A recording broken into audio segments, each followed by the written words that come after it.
E nós vamos começar hoje aqui um caminhar sobre a salvação da nossa alma. Então vamos fazer um pouquinho uma recapitulação de algumas coisas do passado e também a base teológica desse assunto. Vamos ler aqui em 1 Pedro 1, 8 e 9.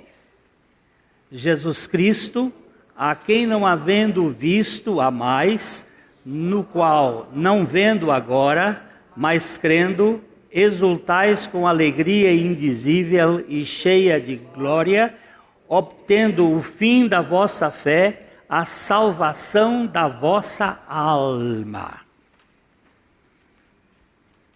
Preste bem atenção, em nome do Senhor Jesus, o que diz o texto.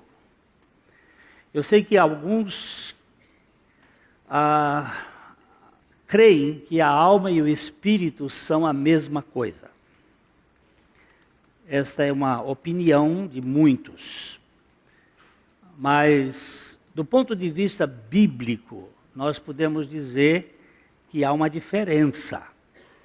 Porque a palavra de Deus nos diz em Hebreus capítulo 4, verso 12, que a palavra de Deus é viva e eficaz, e ela é mais cortante do que espada de dois gumes, e ela é apta para discernir os pensamentos e a opinião do coração, e ela separa a alma do espírito. É só no campo da palavra de Deus que nós encontramos esta separação. E nós temos lá o apóstolo Paulo também dizendo que o espírito, a alma e o corpo sejam preservados ou conservados, irrepreensíveis até a vinda de Cristo Jesus. E aqui Pedro está dizendo que Jesus Cristo, a quem não havendo visto, os crentes da época não tinham visto Jesus, a mais, no qual não vendo agora, mas crendo. Ele está falando para crentes, mas crendo. Exultais com alegria indizível e cheia de glória, obtendo o fim da vossa fé, a salvação da vossa alma. Isso aqui é didático, é claro. A trindade de Deus, a trindade é Deus, a trindade é Elohim. Deus, Elohim, é o Criador. O Criador não pode ser criado, pois se criado fosse, se tornaria uma criatura. Deus, Elohim, o Criador, criou o ser humano à sua imagem e semelhança, mas não uma criatura. Mas uma criatura, nunca o Criador. O ser humano é sempre criatura, não criador. Elohim é sempre criador, nunca criatura. Deus não pode ser criado, porque se criado for, se torna criatura. E aí tem que ter outro criador. Agora, como é que Deus surgiu? Interrogação inexplicável para a mente limitada. Contudo, a criatura criada com uma vontade livre não aceita ser mera criatura e decide que quer ser como Criador. A teologia simplesmente diz que Deus é, que Ele tem azeidade, isto é, que Ele se basta a si mesmo, que Ele nunca pode ter sido criado, que Ele é eternamente. Aí nós só nos curvamos em adoração. Mais nada. Você não pode ir. Alguém que fique fazendo perguntas, fica igual aquele cachorro que corre atrás do rabo. Né? Não sai do círculo. Mas nós temos uma premissa que parte da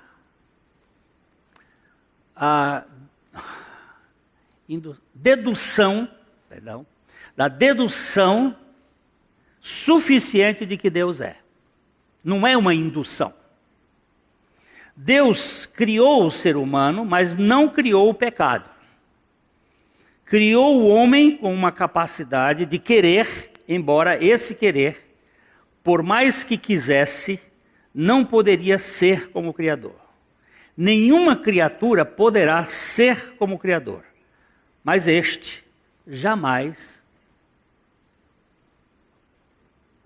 terá Criador. Deus nunca terá Criador. E a criatura sempre será criatura e não poderá ser Criador. Isso é matemática básica. Isso é lógica aristotélica. Eu não estou falando aqui de Hegel. Eu não estou falando aqui de síntese. Eu não estou falando aqui de Gramsci. Eu estou falando de lógica primária. De cabeça de quem quer conhecer lógica matemática, que me parece que é o mais parecido com a verdade. 2 mais 2 são 4 até agora. Mas agora eles já estão dizendo que os professores de matemática têm que dizer que 4 homens não são iguais a 4 carros. Porque 4 carros são 4 carros, mas 4 homens podem não ser 4 homens.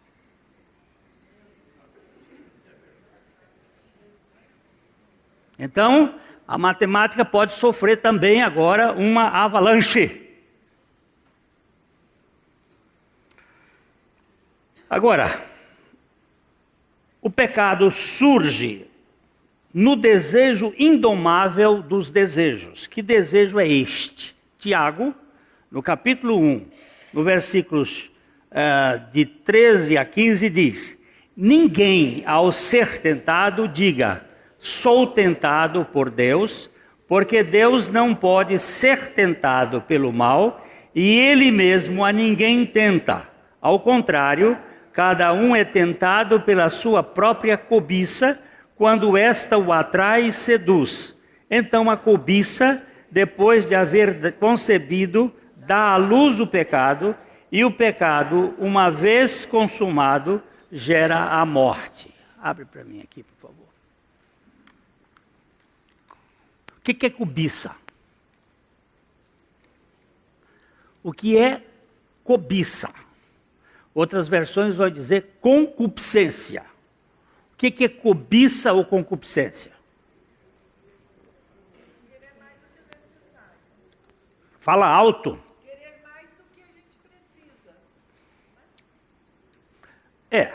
Querer, mas no sentido do desejo. Por favor, texto bíblico, se não der tempo para mexer tudo, a gente vai mudar. Mas texto bíblico, Gênesis capítulo 3, versículo 6. 3, 6. O casal entra em crise. Uma crise existencial. Nos versículos anteriores houve um diálogo entre a mulher e a serpente. A serpente veio fazer a cabeça da mulher. Ela quis serpente para pentear não só os cabelos da mulher, mas fazer a cabeça. E aí, depois de uma conversa com a serpente, vendo a mulher que a árvore era. Temos 3 características da árvore aqui. Boa para se comer.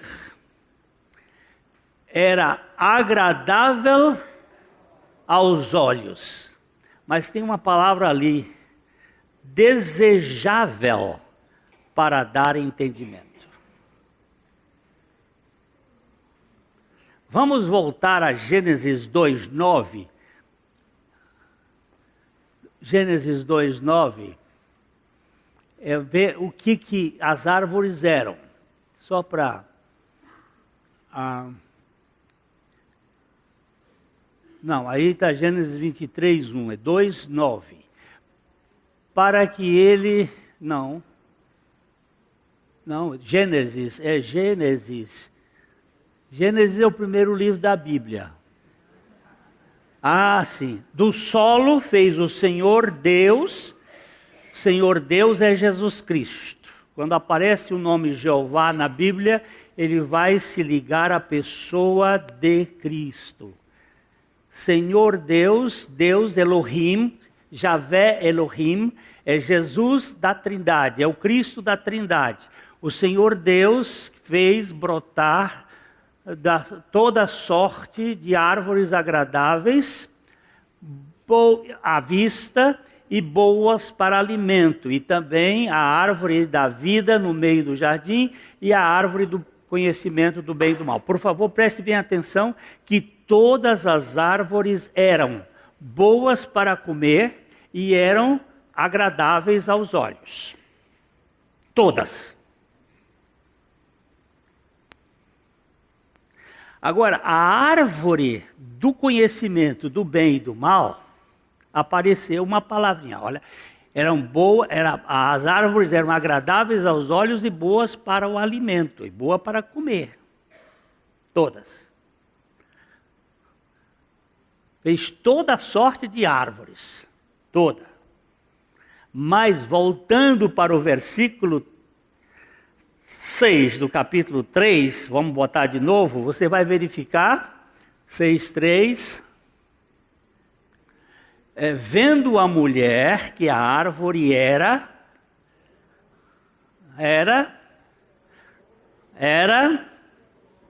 boa para comer, agradável aos olhos, esta palavrinha que apareceu aí, desejável para dar entendimento, tomou do fruto, comeu, deu o marido, e ele comeu, e a raça caiu. De onde surgiu? Desta palavra aqui, que está no texto aqui, que diz assim: ao contrário, cada um é tentado pela sua própria cobiça. Vamos diminuir o termo cobiça, pela sua própria... seu próprio desejo, sua própria vontade, quando esta o atrai e seduz, e aí vai de onde surgiu. Deus criou o ser humano, não o seu pecado. A criação do homem é divina, mas o seu pecado é humano. Não me ponha diabo nisto aqui. Dizer que o pecado é do diabo, porque não é do diabo, é humano. O diabo pode ser tentador, mas não é o criador do pecado. Ele pode ter sido estimulador, mas não diz assim: meu pecado é de Satanás. Não é não, é seu, é meu. É humano. O diabo teve o pecado dele, ele é o tentador, mas o pecado é nosso. Ele tem uma mania de transferir a culpa para os outros. Adão transferiu para Eva, e Eva transferiu para a serpente. E a serpente levou a cacetada toda na cabeça. Mas os três são culpados ali. O homem, a mulher e a serpente. Mas a serpente não teve que responder. Não foi Deus o autor do pecado. Alguém então indaga, se não foi ele não podia ter criado o ser humano que não pecasse? Poderia ou não poderia? Não. Não. Por que não poderia? Porque se ele criasse um ser humano que não tivesse vontade, não seria ser humano.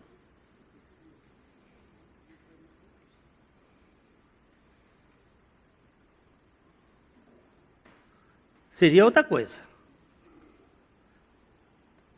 Só se ele o criasse destituído de volição, como um robô, por exemplo. Se tivesse livre-arbítrio, poderia querer ser como o Criador, ainda que nunca, em tempo algum, pudesse ser como Deus, o Criador. É aqui na nossa vontade que está a história, no nosso querer, no nosso desejo. O pecado é a rebelião da criatura que quer ser como o Criador. Esta rebeldia é a matriz de todos os atos, de todo o caos do mundo caído. Por trás da catástrofe dos relacionamentos e da perda de energia no mundo material, há uma desordem que chamamos pecado. Essa desordem é uma rebeldia inata hoje, mas foi produzida pelos nossos pais. O meu netinho, de 2 anos e pouco, ele já mostra a vontade rebelde dele. Ele tem que ir para a escola, pai e mãe trabalhando. Lá é o menino 7 horas da manhã, acorda para sair para a escola. E ele diz, mamãe, não é hora para ir para a escola. Eu não quero ir para a escola. É, meu filho, mas você não quer, mas vai ter que ir. Mas eu não quero. Essa é a nossa história. Eu não quero. Eu quero o que eu quero. Eu quero tanto o que eu quero que não sei o que eu quero. É a história do ser humano que nunca se satisfaz com o seu querer. Os seres humanos foram criados por Deus num plano tridimensional, mas com uma capacidade de se comunicar na esfera espiritual em outra dimensão. Ele foi criado tricotômico, e nós lemos aqui em Gênesis 2:7. Então formou o Senhor Deus ao homem do pó da terra, lhe soprou nas narinas o fôlego de vida, e o homem passou a ser alma vivente. Aqui eu encontro os 3 elementos: o corpo do pó da terra, o espírito da vida e a alma vivente. O homem foi criado tricotômico, com 3 partes. Essas 3 partes estão unidas num só, mas ali você percebe. O homem foi feito com um corpo do pó da terra, em que o Criador lhe soprou o fôlego ou espírito das vidas, e este se tornou uma alma vivente, corpo, alma e espírito. Todavia, por causa do pecado, o ser humano passou a se manifestar neste mundo de forma dicotômica, perdendo a sua vida espiritual. Somos uma raça morta espiritualmente. Tem o corpo, o Walter, e tinha a alma que foi crescendo nesse corpo. O corpo começou quando um espermatozoide fecundou um óvulo e começou um processo. E aí foi formando uma relação corpo-alma, nasceu, respirou, corpo-alma, mas o espírito estava morto. Porque a vida do espírito é o próprio Deus. É inteligente, é capaz, educa-se, trabalha-se com essa criatura, ele se torna uma pessoa nobre, torna-se um Sócrates da vida, irrepreensível, extraordinário, mas não tem relação com Deus. Cria religião. Que religião? Qualquer uma, budismo, confucionismo, cristianismo, maometismo, cria religião em que ele controla o Deus dele. Mas só uma beleza. Vida é uma beleza. Mas que dê vida de Deus? Não tem. Vida de Deus só pode ser dada por Deus, regenerando essa pessoa. O Espírito era a parte imperceptível da criação que se ligava com Deus. O corpo, a parte material que se conecta com o mundo físico, e a alma, uma realidade intermediária que servia de conexão entre o mundo espiritual e o mundo material. A partir da queda, nós vivemos biológica e psicologicamente sob a ditadura da morte e separados da intimidade com Deus. Paulo vai dizer em Romanos 3, 23, pois todos pecaram e destituídos estão da glória de Deus. Esta glória de Deus está ligada ao espírito do homem.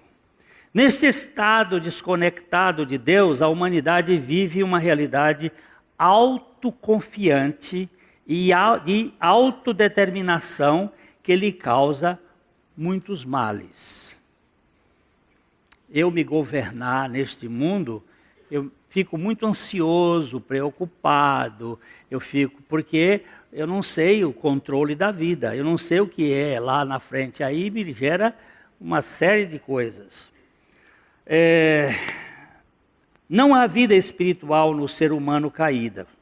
Toda a sua pseudo-espiritualidade é construída pela sua alma, que em sua origem tem um toque de transcendência, embora esteja completamente contaminada com o pecado.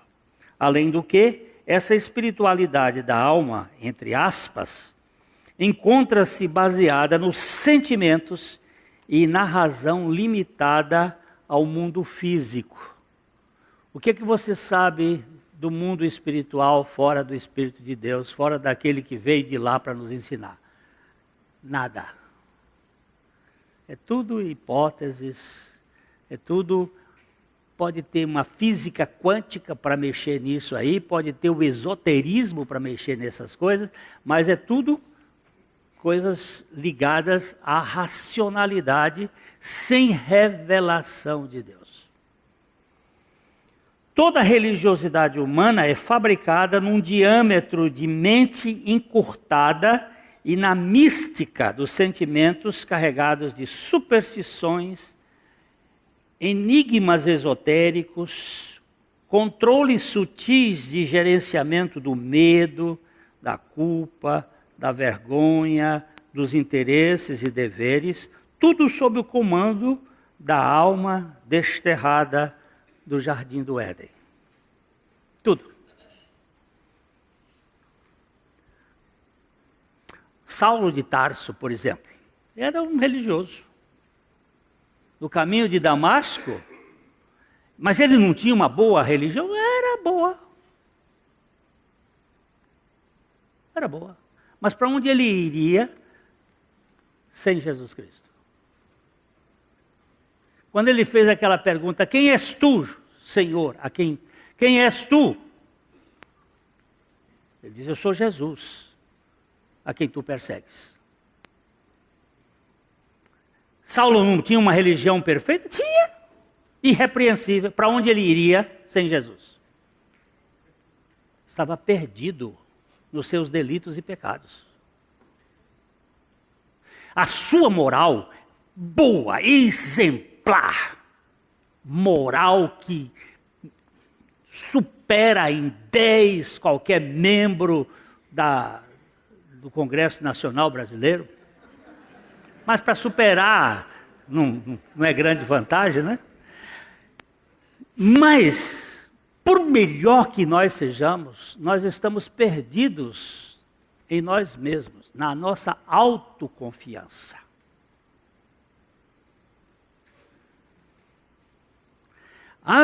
Esta é o grande problema. E a autoconfiança é da alma. Você sabe qual é a palavra mais grande, eu não vou chamar maior, hoje dentro do campo desta teoria maligna da perdição da alma, é a autoestima. Você precisa ter uma autoestima. Ele está sofrendo assim porque ele não tem uma autoestima, pois é. Ele precisa acabar com qualquer estima desta alma para ganhar a estima do alto, a estima de Deus, a estima da graça, a estima do Evangelho, que nos ama de maneira profunda. A autoestima lhe leva a ser um sujeito que qualquer coisinha que lhe dão, se lhe dão um empurrãozinho, já você fica bravo. Eu vou contar a história do meu neto. Agora eu tenho muitas histórias. Lá na escola onde ele estuda, tem o Gabriel, que deu-lhe uma mordida aqui na bochecha dele. Não fique triste. Quando uma criança morde outra, é que ela tem muita admiração por ela, pela outra. É uma forma psicológica de querer incorporar o outro. Não é tanto uma questão de... Ele ama tanto aquele outro que, se fosse possível, ele fagocitava, ele comia. É uma espécie de antropofagia daqueles que se chamam de bárbaros, mas os canibais, eles não comiam ninguém aleijado. Só comiam os perfeitos, e inteligentes e fortes, para pegar aquilo. E deu uma mordida no Felipe, mas o Felipe ficou bravo. Ficou sofrendo. Ele aqui em Londrina, 3 meses depois, vovô, Gabriel mordeu o Pepe. Aquela ferida está lá. Sarou o rosto, mas ficou a ferida na alma. O que acontece é que ele estava passeando aqui em Londrina e a avó foi com ele a um parquinho. E lá o Felipe estava brincando naquelas bolinhas e tal, e muito feliz. De repente chegou uma senhora com uma criança, um pouquinho menor do que ele. E aí a avó diz, olha Felipe, chegou um amiguinho aqui, vem brincar com ele, vai brincar e vai brincar. Olha, como é o nome dele? O nome dele é Gabriel. Ele já olhou de banda, fez a correlação, o cone de relacionamento é um nome que ele conhece, Gabriel. Ele já olhou de banda assim, não quis conversa. Vem, filhinho, brincar com o Gabriel. Ele chegou perto do Gabriel e fez... Pum! Deu uma cutucada e jogou o Gabriel começou a chorar. Aí a avó, não, filhinho, não faz isso, não sei o que, não sei o que. O que é isto? Isso é uma alma ferida. Mas de onde vem essa alma ferida? De um ego insuportável que está dentro de nós. Esse ego está dentro de quem? De toda a gente que passa pelo canal vaginal de saída. Nasceu, é um bicho, é uma fera, tem um ego ali dentro. E esse ego é que gera toda essa questão. E você pode construir uma grande educação, mas esse ego, se ele não for crucificado com Cristo, não tem alternativa para esse bicho. Ele fica ferido, fica magoadinho. O que você tem? É autoconfiança, autodeterminação. O que você tem? Me deixaram de lado. Quem que me deixaram? Lá na igreja. Ninguém fala comigo. Ah, é? E você fala com quem? É, porque eu sou o centro do universo. Ah, você é o centro do universo. Pois é. É isso que nos faz guerreiros brigando uns contra os outros, dentro de casa, marido e mulher. Ô, gente, quantas vezes aqui neste lugar eu fiz, hoje eu não faço mais. Promete, prometo. Na alegria, na tristeza, na alegria, na tristeza. Promete, prometo. De pé junto, de pé junto. Você é um bom marido, você é uma boa esposa. 6 meses depois estou chamado para conversar, que começa as desavenças. Por que diz que tem desavenças? Vocês não estavam tão... E que acabou o mel. A lua agora não tem mais mel. E começaram a aparecer as pimentas. E começaram a aparecer as desavenças. O que é isso? Isso é um ego que precisa ser trocado. É a salvação da alma. Eu não vou dizer que aquela pessoa não foi regenerada. Muita gente regenerado precisa de alma ser liberta, ser salva. A alma pós-pecado tornou-se a governanta da religiosidade humana, todavia sem a menor evidência da vida espiritual.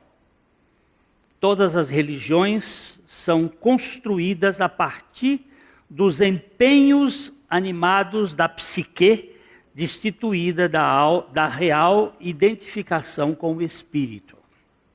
Sem o novo nascimento, o nascimento do alto, o nascimento de Deus, ninguém poderá ter acesso à vida espiritual ou o reino de Deus. Assim, tudo começa com um milagre. Deus precisa regenerar o ser humano caído e torná-lo novamente tricotômico: corpo, alma e espírito. A salvação do ser humano começa de dentro para fora. Primeiro, o Espírito Santo vivifica o nosso espírito com a vida espiritual gerada pela palavra. Vamos ler aqui no Salmo 119, versículo 25.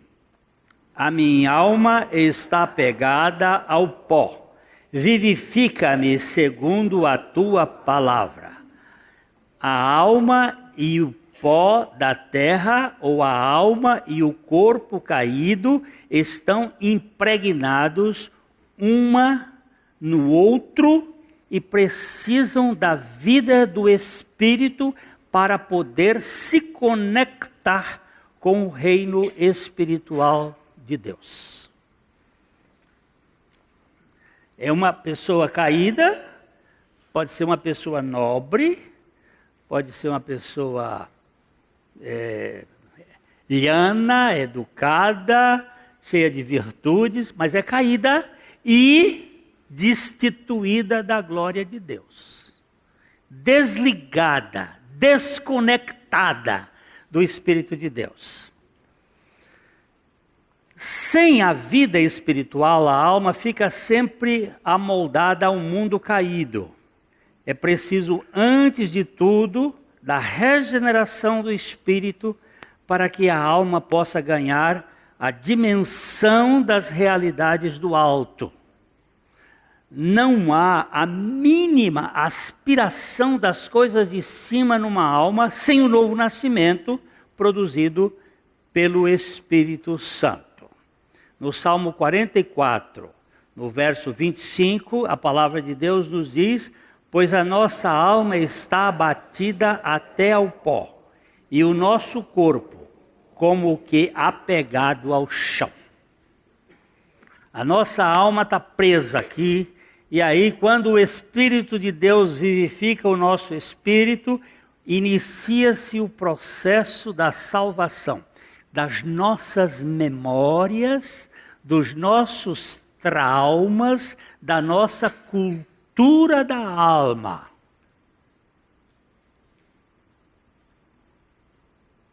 Tem muita coisa gravada no hardware ou é no software? No hardware da nossa identidade. Então precisa ser reconstruído. Por isso que ele diz, renovando o vosso entendimento pela palavra de Deus. É uma obra na alma, sendo transformada, sendo modificada. Depois de sermos regenerados em nosso espírito, começa então a salvação da alma.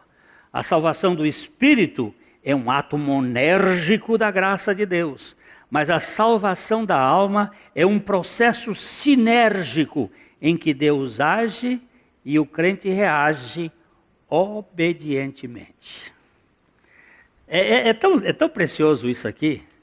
A salvação, o ato monérgico é aquele que Deus faz sozinho. E o ato sinérgico é aquele que ele faz com a nossa coparticipação. Vamos ver isso do ponto de vista simplesmente humano inicialmente. A criança só é gerada porque os pais delas quiseram. Ou não quiseram, ela veio fortuitamente, mas se eles tiveram relações sexuais, a criança veio. Ela não foi gerada porque ela quisesse. Óvulo estava lá pronto, espermatozoide chegou, pediu licença, entrou, começou o processo, criança não tinha vontade, não tinha nada. Nasceu, aí começa uma relação. Pai, mãe, filho. Mãe, pai, filho. Pai, mãe, filho. Agora começa pai, mãe, filho. Filho, pai, mãe. Ela vai daqui para lá e depois vem de lá para cá. Pai e mãe ama filho, filho vai aprender a amar pai e mãe.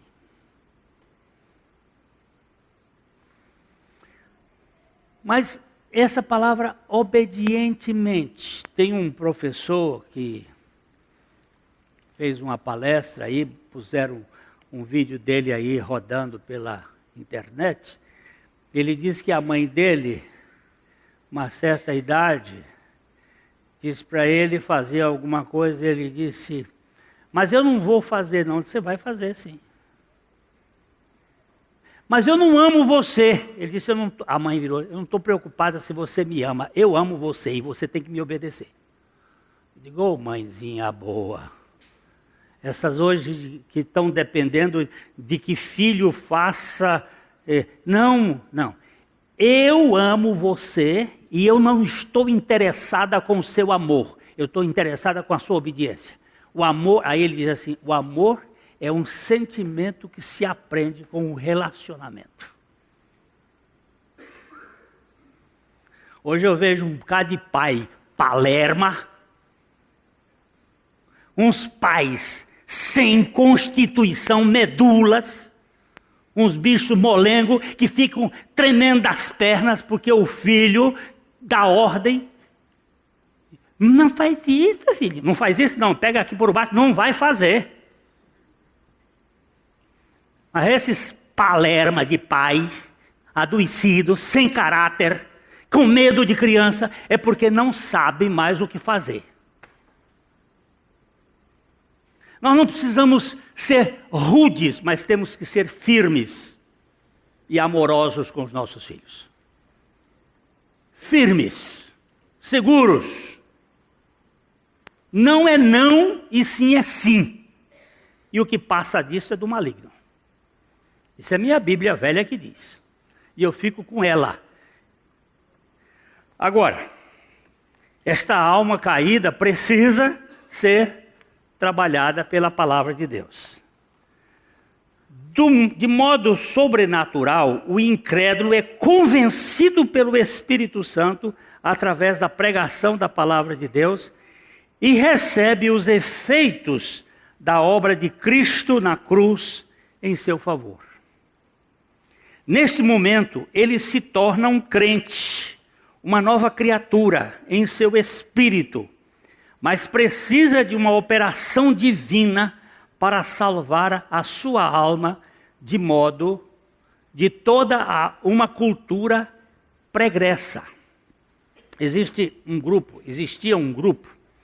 de ateus, debochados, ateus que ridicularizava a fé cristã em Londres, no tempo de George Whitefield, um pregador inglês extraordinário. Um pregador inglês que chorava toda a pregação que ele pregava. Ele chorava pelas almas, pela salvação das pessoas. E Archibald Boyle, um desses membros do grupo dos ateus, e foi assistir George Whitefield pregar. E ele saiu de lá ridicularizando ao máximo a pregação de George Whitefield. E se reuniram num grupo num dia e ele foi imitar George Whitefield pregando. Ele foi imitar a pregação de Whitefield. E chegou na frente e começou a falar, falando de Jesus. E começou a chorar, como George Whitefield chorava pela salvação das almas. E todo mundo, de repente, ele disse, meu Deus, o que está acontecendo comigo? E todo mundo, porque... Mas daquele momento em diante já não era palhaçada. Era o Espírito Santo convencendo o Arquibaldo. Numa brincadeira, numa zombaria. Ele se tornou um grande expositor da palavra de Deus. Brincando e ridicularizando, isso é soberano. Isso é um Deus que sabe salvar a gente. Mas ele também teve o processo da salvação da alma dele. Que esse processo, ele é progressivo. Até que cheguemos à estatura da varonilidade de Cristo. A alma pegada ao pó teve sua memória afetada pelos efeitos da sua história e pelos hábitos e costumes deste mundo. Por isso, é imperiosa a sua libertação e o salmista entendeu este ponto quando orou no Salmo 86, verso 2. Preserva a minha alma, pois eu sou piedoso. Tu, ó Deus meu, salva o teu servo que em ti confia. Preste atenção na palavra.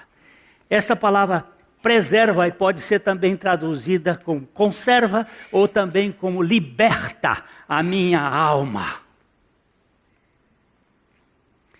Eu sou um piedoso, eu sou um crente. Eu creio em ti. Deus meu, salva o teu servo que em ti confia.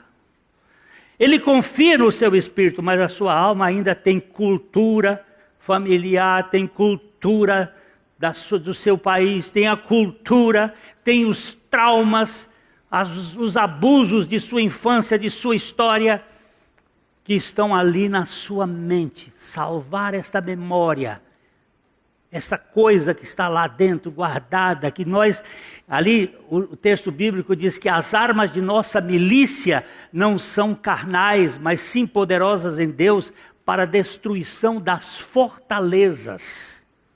Tem coisas na minha cabeça que nem eu sei que existe. Vem de lembranças celulares de meus avós, bisavós, sei lá quem, até a terceira e quarta geração daqueles que me aborrecem. Sei lá onde é que eles estão. E eu preciso ser salvo. Vemos aqui que não se trata da regeneração do espírito, pois o salmista já é um piedoso que confia no Senhor, mas da salvação da sua alma, que ainda traz algumas marcas de uma história comprometida com este mundo caído. Tiago diz em sua carta como se dá a regeneração do espírito. Aqui nós temos em Tiago 1,18.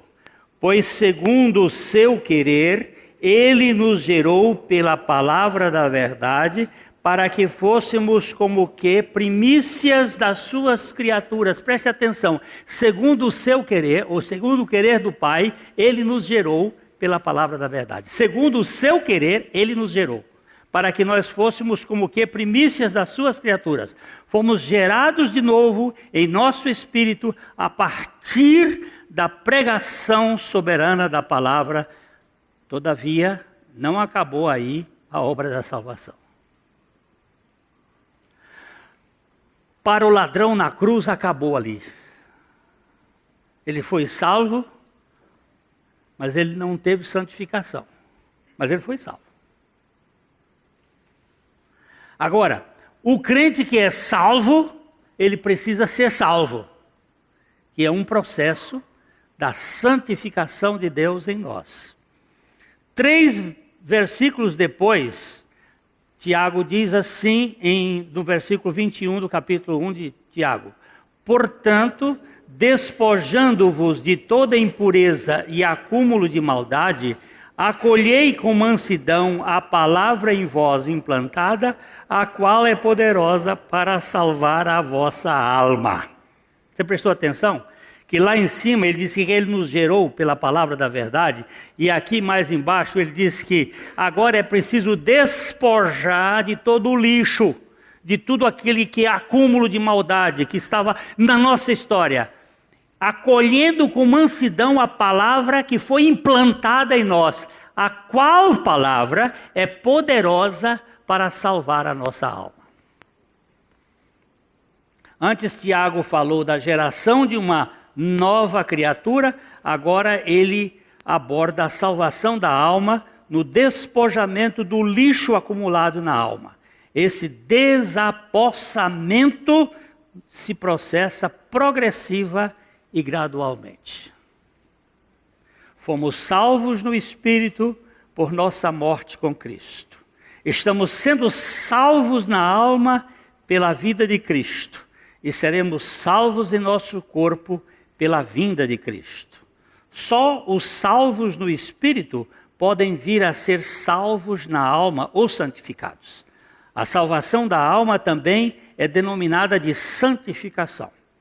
Apenas os que estão sendo santificados terão os seus corpos glorificados, quando então se completará a plena salvação. Aqueles que foram vivificados ou regenerados espiritualmente têm a condição espiritual de se envolver na salvação da sua alma e, portanto, estão assim capacitados a perseverar por meio da graça até o fim, quando receberão corpos glorificados. Todos os regenerados serão habilitados a serem santificados, e os que estão sendo santificados serão glorificados. Alguém me perguntou outro dia, numa conversa, quando estava falando sobre isso, mas se ele morrer no meio da santificação, o corpo dele será glorificado? Certamente.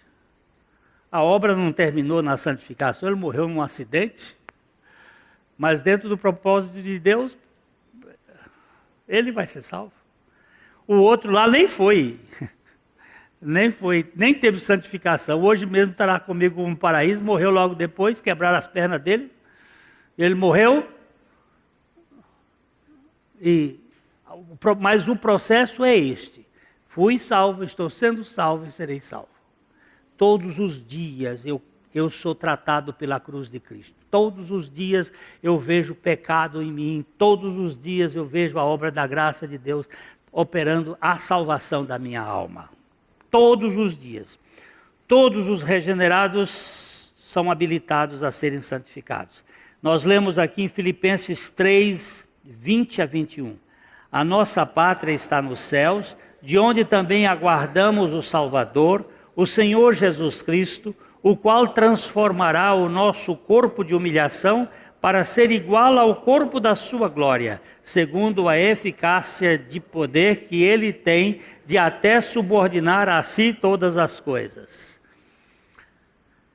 No momento em que ele me deu vida espiritual, ele me dá condições para a salvação da minha alma, e um dia eu terei a salvação do meu corpo. A salvação do ser humano é o objetivo final da revelação bíblica. Todo este processo teve seu começo na eternidade passada e vai até a eternidade futura, passando pela regeneração do Espírito, que ainda implica na salvação da alma e esta na salvação do corpo. A salvação do Espírito e do corpo são feitas unilateralmente, são feitos unilaterais da Trindade.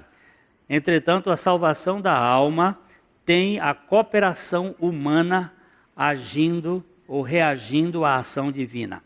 Eu olho agora para o meu corpo com artrose, com umas dores aqui, lá, eu fico pensando, Oh, Senhor, volta logo. Que esse corpo dói daqui e acolá. Ele vai receber um novo envelope bom, perfeito, sem artrose, sem dor, Mas aqui tem uma coisa, tem um processo. Eu estou sendo. Minha alma furiosa, magoada, traumatizada, com dores, sofrida, está sendo salva pela vida gloriosa, graciosa e bondosa de Cristo. Nestes estudos, nós iremos tratar da salvação da alma e que o Senhor seja glorificado. Deus começou uma boa obra, Ele vai completar até o dia de Cristo Jesus. E nós vamos ver os efeitos disso em nossa vida. A Livraria PIB Londrina procura selecionar cuidadosamente seus títulos e autores a fim de oferecer um conteúdo alinhado com o Evangelho de Jesus Cristo. Bíblias, livros de teologia, devocionais, literatura infantil, biografias, comentários bíblicos e muito mais. Dispomos também de um acervo de CDs e DVDs das mais de 5.000 mensagens ministradas na Primeira Igreja Batista em Londrina. Visite a Livraria PIB Londrina e conheça ainda mais. Livraria PIB Londrina, de segunda a sexta, das 13h30 às 18 horas. Endereço na Avenida Paraná, 76A, próximo ao Calçadão, bem no centro de Londrina. Ligue para 3372-8921 ou acesse o site www.livrariapiblondrina.com.br.